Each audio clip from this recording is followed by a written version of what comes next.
What's up, Magic fans? Welcome back to another episode of the Orlando Magic HQ podcast, brought to you by the Believe Podcast Network, where your host Al, myself, Anthony. Today it's Halloween night, and the Magic just got done taking down the Charlotte Hornets, breaking their 4-game losing streak, beating Charlotte 123-107. Al, it must finally feel good to be able to get a win under our belts, because it's been a rough week, man. We've needed this so badly, man. I can't believe it's only 1 week into the new season, and we got 4 losses already. I don't know how that happened, but definitely not the start that we expected from our team. Yeah, it's been rough. I feel like I have more grays in my beard. I feel like somehow I got balder. It's been rough. So we're gonna break down some of the games in today's episode. The Magic also making some news on the Jett Howard front, and alongside Anthony Black and Tristan Silva. So before we get into that, just a quick reminder: don't forget to make sure you like and subscribe on our YouTube if you're watching YouTube, and to stay up to date with all the latest Orlando Magic news and updates. You can follow us at Orlando Magic HQ on Instagram and at Old Magic HQ on X, and can also check our website at orlandomagicHQ.com for all Magic content. So, Al, just kind of jumping real quick into it. Magic start off with a loss against the Atlanta Hawks, 111-107. This is without Kristaps Porzingis and without their number 1 draft pick, where we lose against the Chicago Bulls, who was out, who Kobe White was out, so they were shorthanded there. Then we also lose against the Philadelphia 76ers without Joel Embiid, without Paul George. They're obviously without their rookie sensation McCain. We really got destroyed by their rookie, which I thought was at least fun to watch. If you're a basketball fan, it was at least fun to be able to watch somebody that young and that impressive early on. And then you also lose against the team that people like to talk a lot about when they reference the Magic. And this is a team that is just as young and have some really, really good young talent in the Detroit Pistons. We lose that game 135-116. And then obviously we get this dub against the Charlotte Hornets. So the Magic back on track. This is well needed, especially since we're still going through this road trip. What would you say is the biggest thing that really stood out to you when it comes to, this 4-game losing streak? I mean, what do you start? I think that it's hard to put it into words, man. And I've tweeted that I think twice this week. Just the fact that I'm like at a loss for words. I'm speechless, and I still am to some degree. Just when you compare like the expectations to what has taken place in the last week. I will say though, man, like the Magic have 6 games played in 1 week of the first week of the new season. That's a lot of games to get under your belt on a team that's just trying to figure it out. They're getting adapted to playing with Tyus Jones, Desmond Bane. Not an excuse, a reality. The fact that they have so many games that first week, that didn't help. I can go so many different ways and, kind of passing the blame, but I would just say the turnovers, the missed free throws, and the weird rotations is where I kind of draw the line. Like, I feel like those are things that we're definitely going to clean up as the season goes on. But man, it's consistently turning it over 18 times. It's consistently missing 10 to 12 free throws a game. And then seeing mostly make some weird decisions, man. Like, top of mind, and we'll talk about it later, playing a rookie that we drafted to be a raw rookie that was going to spend a lot of time, we thought, in Osceola, in Noah Penda, playing him over Jonathan Isaac, for example. Like, what's the thought process behind that when we're allowing consistently 110, 111, 136, 125? You would think you would want to play the vet. That's one of the best defenders in the team, supposedly. But no, we're seeing Noah Penda play. Okay. We go through these droughts in third quarter, so we can't score. And guess what? Tristan Silva has been averaging double digits every single game. Why is he riding the bench in those moments when we need an offensive punch? Tyus Jones being used as a corner spot-up shooter instead of being a point guard that comes up with brick and rolls and creates plays.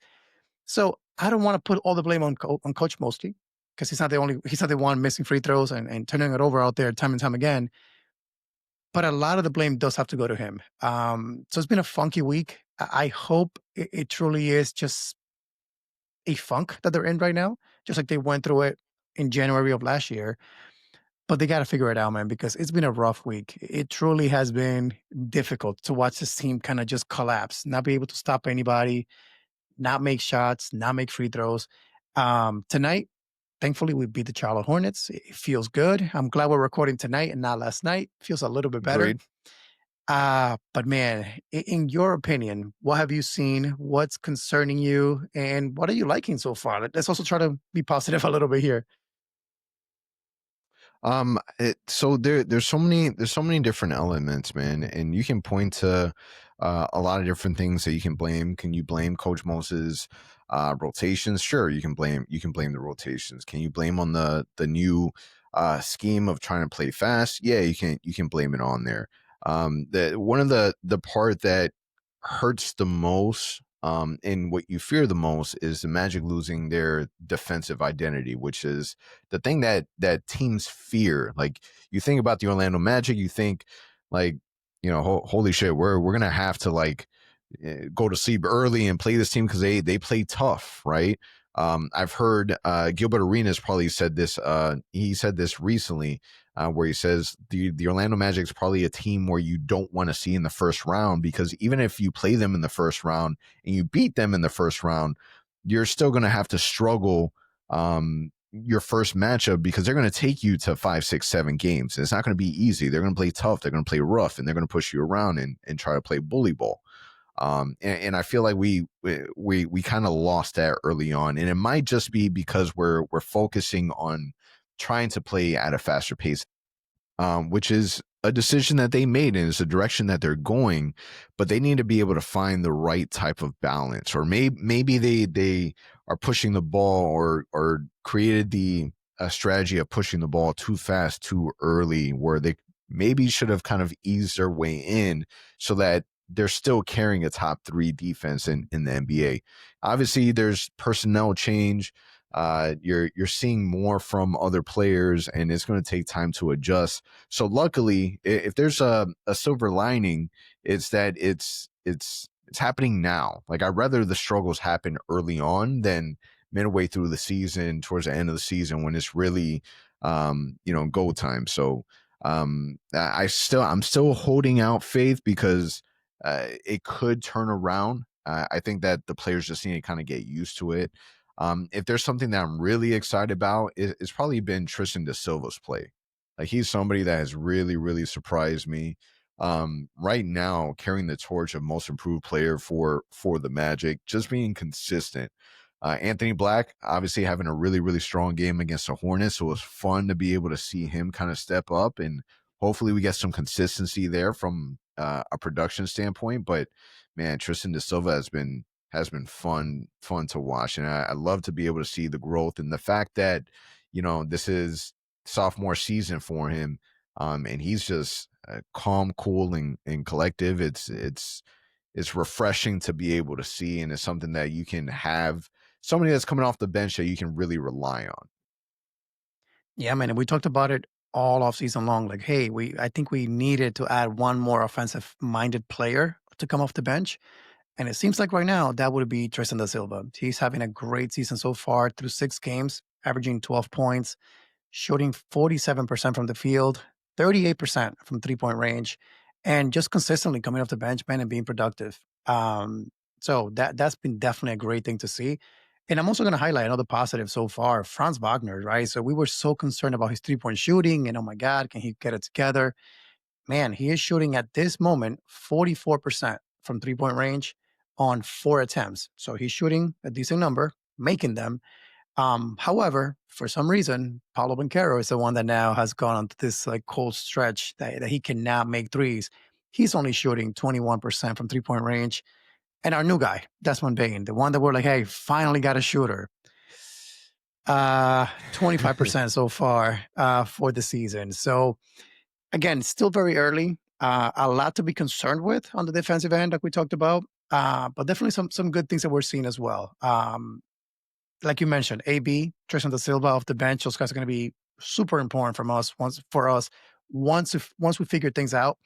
Once Jalen's playing, 30 minutes a night once again, those guys will need to come in and give us a boost on the offensive end. Um, but yeah, let me ask you. I think we had it in the agenda, but Tyus Jones, I know he's a guy that you've been wanting personally for a while in our team. What do you think is the reason why he's not quite working out just yet?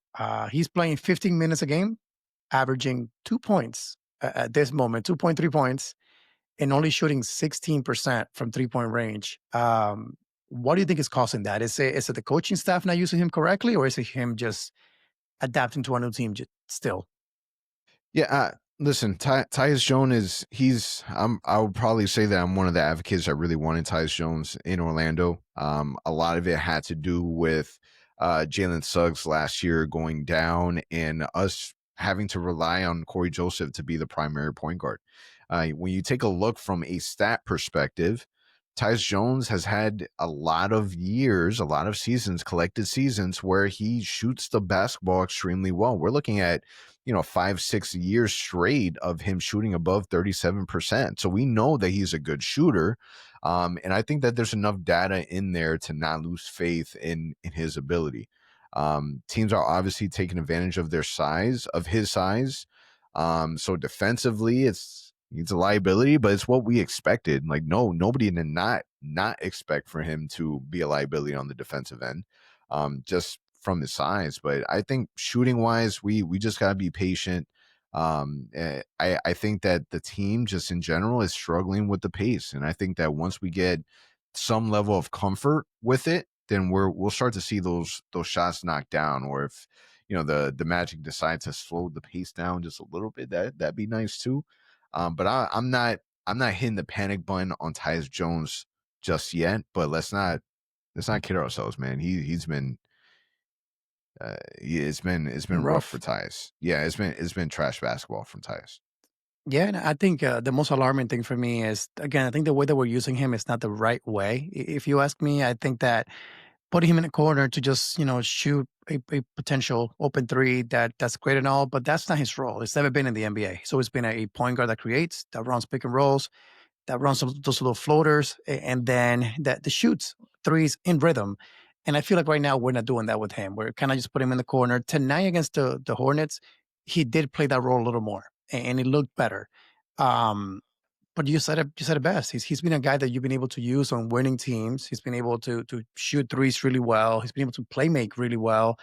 So I think there's some research there that we need to do as a coaching staff and figure out what are we doing wrong with him and how can we use him the right way. Because right now you got this guy to be a difference maker on this team as a vet. And right now, people are saying, can we play the rookie instead in Jace Richardson? And again, I don't think that's the answer if you ask me, because we're trying to win. And when you're playing guys like Jace and Noah Penda, in my opinion, that's developing and that's great and all. If injuries force you to go that route, great. But if you have a healthy Tyus Jones, man, you got to figure out how to use him the right way. There's no reason why he's been such a great vet in the NBA his whole career. He comes here and now he can't play. Like, that doesn't make any sense to me. Yeah, I mean, you're talking about a point guard that was a starting point guard for the Phoenix Suns, on a team with Kevin Durant, Devin Booker, Bradley Beal. Obviously, that team didn't have a ton of success, but he's still out there playing, finding ways to be able to impact the game and score. When you have a starting five that can easily drop 20, 25 apiece any given night. So he's not somebody that will take anything away, and he's supposed to be known to be a player that minimizes on turnovers. I think that is just a custom of getting to know everyone's tendencies. Again, getting used to the pace. We've already mentioned that several times, but I'm not worried about Tyus Jones just yet. I'm not worried about the Orlando Magic just yet. I think that it's going to take some time. I actually like the fact that we have this road trip early on, because it's going to give them an opportunity to, only strictly do basketball. Man, they don't have the interruptions of everyday life. Like, they're away from their home, their family, and all they can do is be around each other and hoop and play ball and on to the next city. So I think that this is a good stretch for them. And it's really good to see that they got this one under their belt. But yeah, man, yeah, it's no secret. Tyus is struggling, and he's got to be the one that figures it out. He finally got that first three out of his system, which was was fun because at this point it was, are we taking the over or the under on Tyus Jones being able to hit one? And it's been under for a couple straight games. So the fact that he finally was able to at least get one on the board, he hit another one tonight. Mhm. Is good to see. We just need to see a little more volume from him.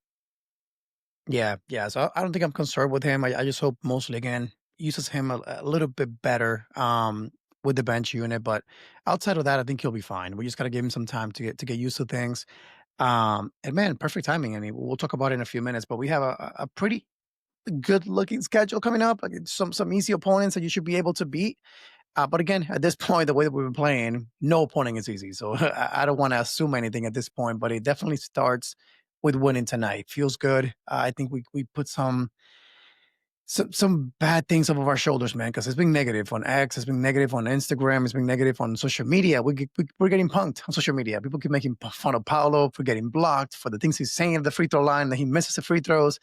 It's been a rough week to be a Magic fan, but I've tweeted this. I hope that we look back, man, at this first week of the season and say, man, we were fools. How quickly we were willing to give up on this team, how quickly we got demotivated by the way they played. There's 82 games. It's a long season ahead. I truly believe we'll figure it out. We got to get through this funk. It really reminds me of last year in January, like that. It was rough, man, those games. And then we bounced back out of it. So we'll see if they can figure it out because we definitely need to turn it around here. We don't want to start the season, 3-9, 3-10. No, we got to figure it out right now. So I was talking about this earlier today. I think I had it posted on X, but I feel like there was just way too much expectations for the Orlando Magic this season, at least from not only a national media perspective, because we've obviously heard the noise, but also from a fan base. Like we know that this team cannot get stuck in that first round again. There's too much money that's being invested. We're already like this is going to be the third year of us actually like really making a fight in the playoffs. So what I do like is the fact that now we're kind of putting ourselves like now people are doubting the Magic, right? The national media, they're doubting the Magic. The fan base, we're hearing all the negative talk. So now the Magic kind of put themselves in a position to where they're back to being the underdogs again. And the Magic, they just operate better with that on them, with the chip on their shoulder. So I hope that they listen to every single word. I hope that they are not happy about it. They're obviously not happy about it, but for them to play with uh, chasing more so than just competing with the expectations, I think it's going to help at least the demeanor of this team.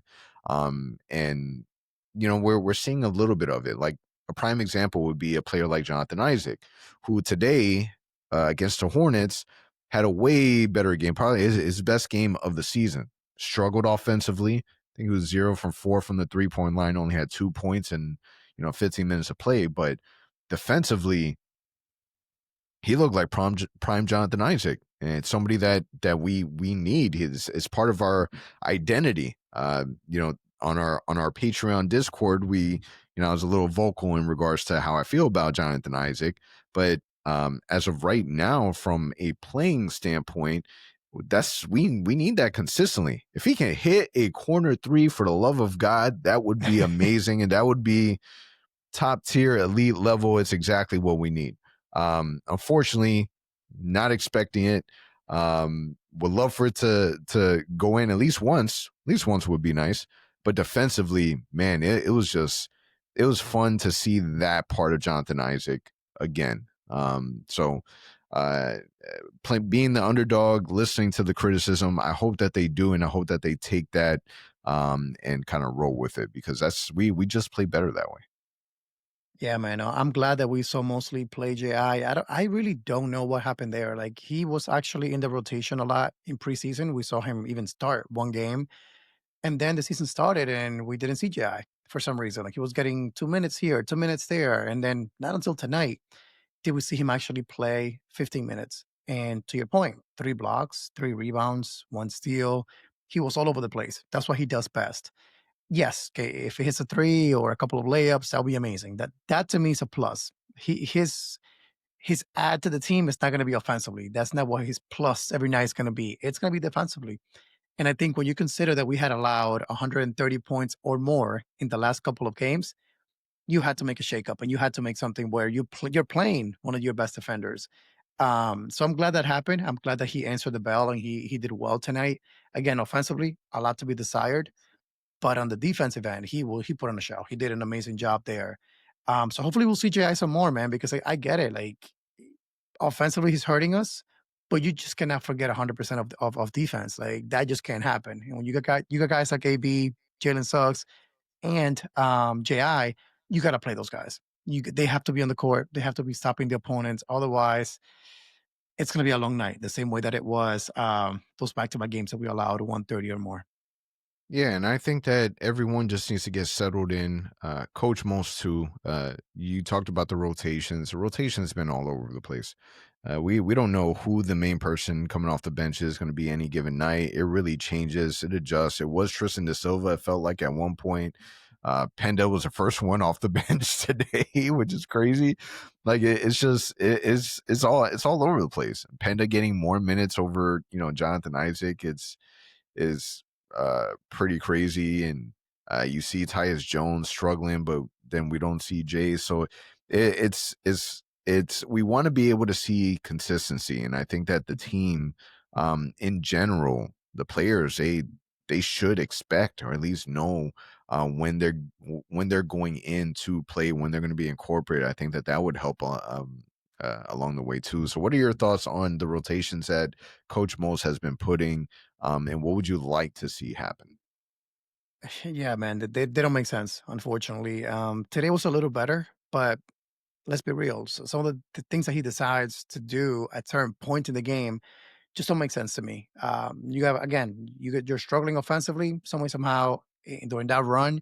You have Tristan on the bench. Okay, defensively you're struggling, and all of a sudden you're sitting AB and Jalen Suggs, and maybe playing your weaker defensive team with having Tyus Jones out there on the court with Goga. Like it's just random decisions, and it feels like he's sticking to this like tight rotations. Oh, Franz is gonna play from the 12-minute mark to the 6-minute mark, and then he sits, and then this guy comes in, and he's sticking to that the whole game.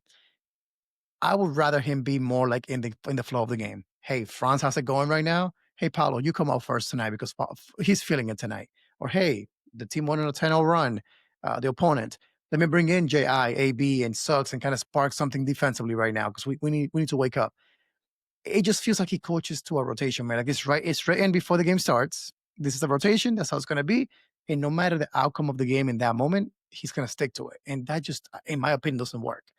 Yeah, Um, so like for me, I'm okay. So I'm okay with him operating that way, because you're following your game plan more so than just reacting, right? There's a time and mhm. place for the reacting, and I think that that's in the postseason.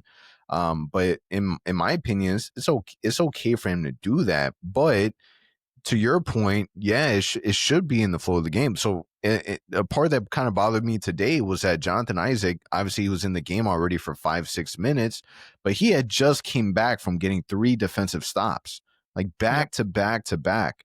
And then immediately after, he took him out of the game. So granted, we were up, we were winning, we're ahead, but why are we stopping the momentum? Why are we stopping the flow? I would have liked to see Jonathan Isaac still in the game a little bit longer, especially after him having such a big impact on the game in those moments. Yeah, and again, that also adding the going back to what we talked about earlier with like Noah Penda getting minutes. Who had that in their bingo card? That Noah Penda was going to be a part of the rotation on games 4, 5, and 6 of the season. Like nobody had that because again, this is a guy that we brought in to develop in Osceola over the next season or two.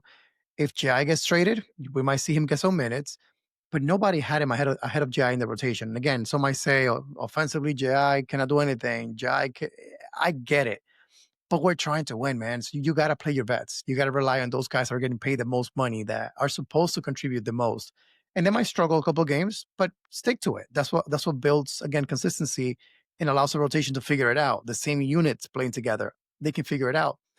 But yeah, it's been off. And again, that's something that for years I've been saying about Coach Mosley, that he needs to do a better job of going with the flow of the game and sticking to a plan. Like you cannot go from JI and then 2 days later, oh, JI struggled tonight, go back to Penda, and then again go back to JI. Like it just creates this mistrust in your players. We saw it actually happen with Tristan da Silva, I think against the Bulls, where he barely played because he made a few mistakes the night before. And you're like, how can that happen? It's a young guy who had a bad night. It's okay. Like, let him play through it. He'll figure it out. So, rotations wise, I think Coach mostly has a lot of work to do. Calling timeouts when teams go on big runs. Tonight, he did a better job, but there's been some games, the Hawks games comes to mind. They came all the way back in the fourth quarter and no timeouts were called. Um, so, I feel like he has some work to do, man. I think Coach mostly, I like him. I hope it works out. I am rooting for him, but ultimately, man, you got to make some changes because we're now a contending team. We're no longer a young team trying to just make the playoffs. And unfortunately, if this bad play continues, the fingers are going to be pointed right at him. Unfortunately, right away, not the players. Yeah, and this is a coaching staff that added, new coaches, a lead assistant. Obviously, you're adding Shamgon to the mix as well. So there's a lot riding on Coach Mo. So something's got to happen. Something's got to change. Something's got to click. Uh, it- Coach Mose isn't the one that's out there missing free throws. So it's a two-part deal. It's Hmm. Coach Mose, but it's also the players. They gotta hit shots, man. We struggle too much with our shooting, and when the shots are literally free for us, and we're a team that goes to the line, especially a player like Paulo Banchero that is going to see the line often, we got to be able to knock down those shots because we're literally leaving points on the table that goes a long way for us. Defensively, a better night defensively, only allowing, uh, you know, getting very close and keeping Charlotte under 100 points. So it would have been fun to be able to get a team under 100. But 107 is not bad. It's a lot better than the 135 that we gave up against Detroit, the 136 that we gave up against Philadelphia. It's been rough defensively, so it's nice to be able to see that we at least kept the team, under 110. Yeah, man, that's our identity. That's what makes us be the Orlando Magic. To your point earlier, when you come to Orlando or the Magic come to your town, you're expecting a tough game. Again, that's going to come down to defensive stops. You're going to have a tough night offensively. That hasn't been the case early on. They have to do a better job. I think it starts also with taking care of the ball. Right now, we're turning it over so much. That's leading to easy fast breaks, easy shots for the other team, and our defense is not set. We need to have our defense set in order to be able to be a good defensive team. So I think they'll figure it out. I'm not too concerned there, but a lot to clean up, man. It feels like the opponents are just getting right by our perimeter defense, go inside for layups, and it happens time and time again, especially like fast guards like Tyrese Maxey, LaMelo Ball. They were just literally walking to the basket time and time again. And you're like, what is going on? Yeah, This we're is going to stop not them. the Orlando Magic that we've seen and known for the past few years. Yeah. So, uh, we just gotta they gotta continue working at it. Again, there needs to be a balance between pace and defense. And you hope that with this first like true week under our belts that uh we're starting to get a little more strength in our legs and our conditioning, and we'll be able to keep up. So I'm expecting for the defense to be better. The good news is that by the next time that we record, the Magic only have about 2 games, so there's going to be time for them to be able to rest up and kind of get back to it. So some hot topic news: the Magic are declining guard Jett Howard, fourth year rookie club option that's worth 7.3 million in 2026 and 2027. And the Magic exercised their third year team option on forward Tristan da Silva, as well as fourth year team option on Anthony Black. So, what are your thoughts on the Magic making that decision? Do you feel like they're kind of admitting that they made a mistake with Jett Howard? I think so. I mean, clearly, you're not picking up that option. He's now a unrestricted free agent heading into the offseason. You're pretty much saying it didn't work out, right? The weird thing is, I don't know about you, but it feels like we never gave the kid a chance. Like he does have a skill that we need him to help us with, and that is shooting. In the limited minutes that he has played, whether it's been preseason, whether it's been in the few minutes he's played in the regular season, he's able to make some shots and kind of gets. He's a streaky shooter. He gets it going sometimes and makes 2, 3 in a few minutes, and you're like, all right, that's what we drafted him. And then we don't see him again for 2 weeks. Um, that's kind of where my head is at. Like, I feel like we never gave him a chance. And again, I get it. He might not be the best defender. He might not be the best. Maybe in the locker room, there might be some issues. We don't know. But it feels like we're giving up on him way too soon without really giving him a chance. I thought this would be the year, but Tristan is saying these are my minutes, and I'm not giving them up. Do you play him over Tyus Jones if the struggles continue and have a BB the point guard? We'll see. But yeah, man, it's a weird decision because you could tell that he is not happy here, man. I think he needs a fresh start. I wouldn't be surprised if Brooklyn either signs him in the offseason or we trade him there so he can be there with his dad. But it's a weird situation. We were shocked when we heard the pick a few years back, and we're equally shocked today. Like, hey, it didn't work out. Eh, But the shocking part is we didn't give the kid a chance, in my opinion. Do you feel like the Magic gave him a chance to prove himself, or what are your thoughts on that? Yeah, I think they have. There's obviously a missing element. Defense has always been an issue, but it's not like our defense is crazy good right now, anyways. But yeah, I think that it's a lot of different things. It could be just that the Magic are now has a pretty hefty payroll and paying $7.7 million for Jett Howard. I think that's it sounds crazy to the Magic. I think it sounds crazy to me. So um I get it. I understand it, and I'm not upset about it. We were surprised that he got picked as early as he did. Mhm. He obviously doesn't seem excited about it. Um, I think I saw a picture earlier today of his media day from year one to this year, and it's Yep. completely night and day. So I thought that was pretty comical, and but I think that if you're looking at the NBA trade deadline, Jett Howard is still young enough to where it can be easily portrayed in a story that he just needs a different scenery or needs to be on a team that gives him an opportunity and a chance. So he's a young piece that you can add to a player to kind of make a trade happen to where you're able to bring something more in for the Magic, but I don't think anyone is losing any sleep if something were to happen to Jett Howard to where he's not a part of the team anymore. Yeah, no, and hopefully what happens is if we do make a trade at the trade deadline, he's part of that package that we're sending out. Because to your point, we no longer can afford to pay anybody money if they're not playing or producing for us. Like we are tight cap wise. So yeah, he was a victim of the new cap rules, and he's gonna be gone. I don't see Jett Howard staying in Orlando past the trade deadline. If he's here past that, this offseason he's gone. I don't think that we'll see him here past this season. Yeah, but it does, and this is probably a topic for another podcast, another episode. But it does make you wonder, or the debate of once the Weltman era is completed, whenever that is, we take a look at the draft history.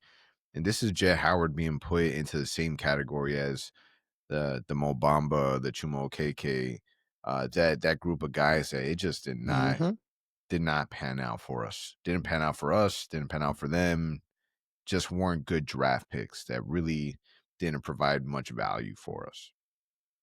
Yeah, man, that's the difference between being the Magic today and now being another second coming of OKC, like having those cheap contracts around. Because if you could have had Chuma work out or have someone like Mobamba work out, now you add Jett Howard to the mix. All all high picks, all first round picks that can help you win games. Unfortunately, those are three guys that came to Orlando. We gave them a chance, and unfortunately, they didn't pan out. So there's some questionable decisions that were made with some draft picks. Thankfully, we got Paolo, we got Franz, we got Suggs, and that kind of made up for all of it. Now we got Tristan in the mix as well. Hopefully, Jace Richardson, Noah Penda will pan out as well. But when you look back, there's some questionable draft picks that make you say, like, what were they thinking at that time? Again, on paper, Jett Howard made sense, but we had other guys on the board that were like, hey, why not go with a more proven guy like Grady Dick? There were some other people out there that we were like, those are the guys. Lively was on the board still. So it's like, you look back and you're like, man, if we could have made those decisions a little bit different back then, where could we be today? Yeah, but you can highlight the fact that Tristan da Silva has been great with for us, and this is a player outside of the lottery. Jace Richardson looks promising. So, lotteries. That's the thing about the lotteries, man. With these players, you just don't know. Sometimes you hit, sometimes you don't. We got really lucky with some of the draft picks that we've had in terms of decision making, and then also we gotten pretty unlucky. So it is what it is. Hmm. Um, so we look forward, right? We look forward to Saturday's game against the Washington Wizards, and then Tuesday's game against the Atlanta Hawks, which will be on NBC. And this is an Atlanta Hawks team that may not have Trae Young. We haven't seen the updated report to see, how bad that knee sprain is, but the Magic have an opportunity to right the ship and play a little catch up, which is great. The Washington Wizards not a team that on paper should be anywhere near the talent of the Orlando Magic. So again, the Magic just need to go out there and they need to take care of business, man. They need to start beating teams that they should be beating. And these are two prime examples for the Magic to go out there and do it. So on that note, it is a wrap. Al, you got one last. I feel like you had one last final say. Yeah, no, I was simply going to say you got to win these two games, man, especially if Atlanta is without Trae Young. You cannot come back home and not be at least 500 to play Boston that Friday night after Yep. we come back home. So take care of Washington. They're a similar team to the Hornets. Young team. They play fast. They score a lot. You should be able to beat them. Hopefully get a win on national TV against the Hawks. Come back home 4-4. And then you have a fairly easy schedule when you come back home. You got the Celtics back to back. I think you have Portland. So you don't have any major opponents right now. So this is a time right now to kind of say, hey, we started slow. We have a nice little break here for the next week. We can go back home, get some practices in. Very important time for the Magic to kind of ride the ship and turn things around because these are some good opponents to do so. Yeah. Win or lose, man, the most important thing is that Magic basketball is back. Yes, sir. And if you are upset about the Magic losing, good. You should be, because it is okay to be passionate about your team, and be vocal about it. Don't let anyone tell you to tone it down, slow it down, voice up, let it be known. And hopefully we get a better basketball product on the floor. On that note, it is a wrap. I appreciate everyone for listening. We'll catch you on the next one.